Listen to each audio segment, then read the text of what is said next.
ലേവ്യരുടെ പുസ്തകത്തിൽ നിന്നുള്ള വായന. അധ്യായം 3. സമാധാന ബലി.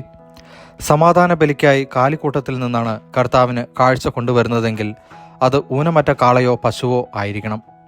ബലിമൃഗത്തിൻ്റെ തലയിൽ കൈവയ്ക്കുകയും സമാഗമ കൂടാരത്തിൻ്റെ വാതിൽക്കൽ വെച്ച് അതിനെ കൊല്ലുകയും വേണം.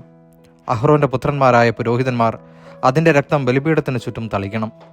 സമാധാന ബലിമൃഗത്തിൻ്റെ ആന്തരിക അവയവങ്ങളിലും അവയെ പൊതിഞ്ഞുമുള്ള മേധസ് കർത്താവിന് ദഹനബലിക്കായി എടുക്കണം. അതിൻ്റെ ഇരുവൃക്കകളും അവയോടൊപ്പം അരക്കെട്ടിലുള്ള മേധസ്സും കരളിന് മുകളിലുള്ള നെയ്വലയും എടുക്കണം.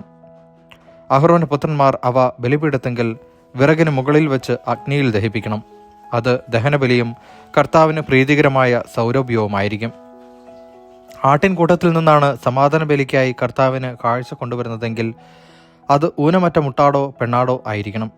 ആട്ടിൻകുട്ടിയെയാണ് ബലിവസ്തുവായി സമർപ്പിക്കുന്നതെങ്കിൽ അതിനെ കർത്താവിൻ്റെ മുമ്പിൽ കൊണ്ടുവരട്ടെ. അതിൻ്റെ തലയിൽ കൈവച്ചതിനു ശേഷം സമാഗമ കൂടാരത്തിൻ്റെ മുമ്പിൽ വെച്ച് അതിനെ കൊല്ലണം. അഹ്റോന്റെ പുത്രന്മാർ അതിൻ്റെ രക്തം ബലിപീഠത്തിന് ചുറ്റും തളിക്കണം. സമാധാന ബലി മൃഗത്തിൻ്റെ മേധസ്സും ആന്തരിക അവയവങ്ങളിലും അവയെ പൊതിഞ്ഞുമുള്ള മേധസ്സും നട്ടലോട് ചേർത്ത് മുറിച്ചെടുത്ത കൊഴുത്ത വാലും കർത്താവിന് ദഹനബലിക്കായി എടുക്കണം. അതിൻ്റെ ഇരുവൃക്കകളും അവയിലും അരക്കട്ടിലുമുള്ള മേധസ്സും കരളിന് മുകളിലുള്ള നെയ്വലയും എടുക്കണം. പുരോഹിതൻ അവ കർത്താവിന് ഭോജനബലിയായി ബലിപീഠത്തെങ്കൽ ദഹിപ്പിക്കണം.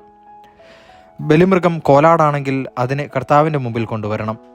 അതിൻ്റെ തലയിൽ കൈവച്ചതിനു ശേഷം സമാഗമ കൂടാരത്തിൻ്റെ മുമ്പിൽ വെച്ച് അതിനെ കൊല്ലണം. അഹ്റോന്റെ പുത്രന്മാർ അതിൻ്റെ രക്തം ബലിപീഠത്തിന് ചുറ്റും തളിക്കണം.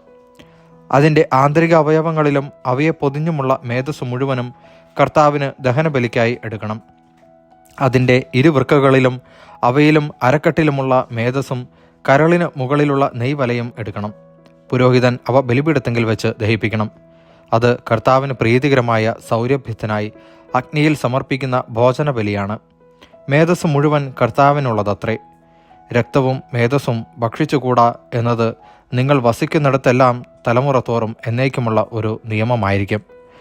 ദൈവവചനമാണ് നാം കേട്ടത്.